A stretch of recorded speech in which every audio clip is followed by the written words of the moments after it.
The Brownlow Medal is celebrated as the AFL's most prestigious individual award, supposedly honoring the best and fairest player over an entire season.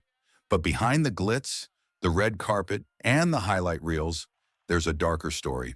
For decades, the medal has been shadowed by allegations of bias, secrecy, and even manipulation. Players have been denied the honor, favorites sidelined by suspensions, votes have raised eyebrows, and betting markets sometimes seem to know the results before fans do. Today we're exploring how the Brownlow really works, why so many question its fairness, and whether it truly deserves the title of the league's fairest award. The very rule that defines the Brownlow, the requirement to be both the best and the fairest, can also undermine it. A single suspension, even for a borderline or accidental incident, renders a player ineligible. That means the AFL tribunal doesn't just enforce discipline, it can effectively decide who is allowed to win. Take Patrick Cripps in 2022. After a suspension for a bump on Callum Archie in round 21, his Brownlow chances seemed over. Yet after an appeal, the suspension was overturned in a move that baffled many experts.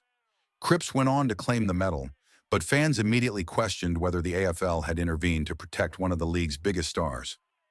While Cripps denied any conspiracy, the perception lingered. Cripps isn't the only example. Historically, leading players have been denied the medal due to suspensions. Corey McSernan in 1996 tied for the Brownlow, but was ineligible because of a one-week ban. Chris Grant in 1997 had the highest votes but lost eligibility after a suspension.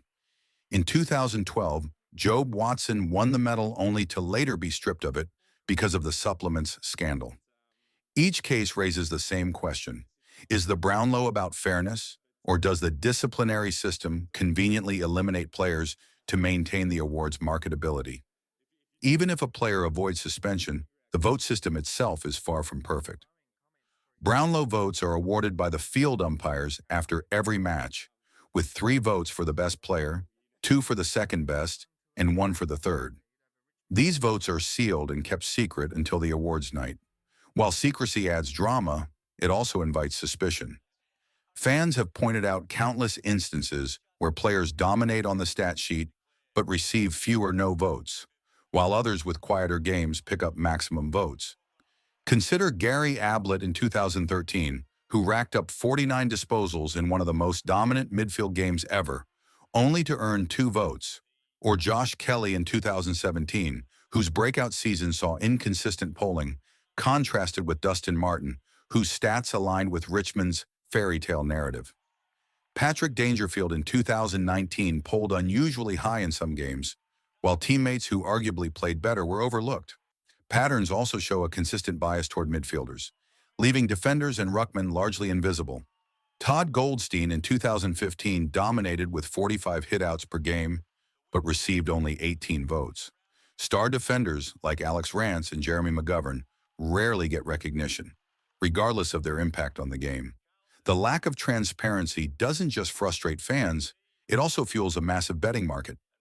AFL supporters wager tens of millions each year on who will win the Brownlow. Odds makers track stats closely, yet over the past decade, betting patterns have sometimes hinted at insider knowledge.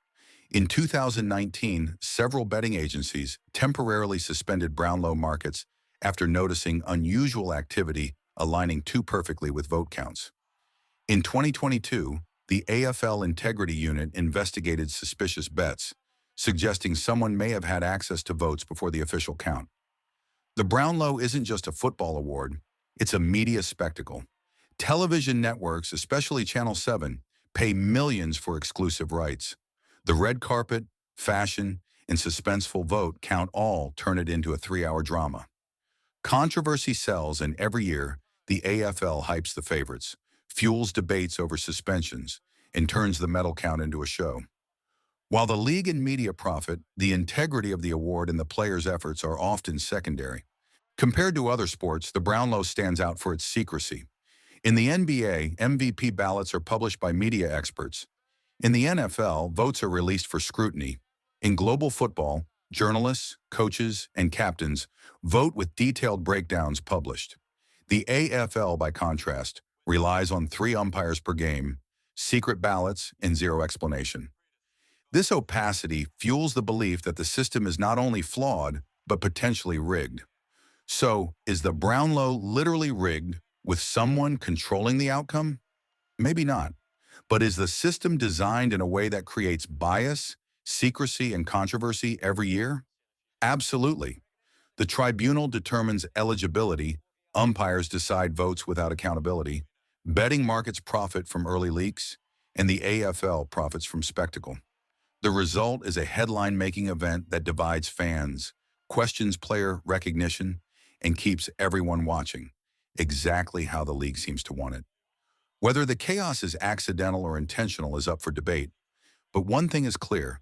The Brownlow Medal, as prestigious as it is far more complicated and controversial than it appears.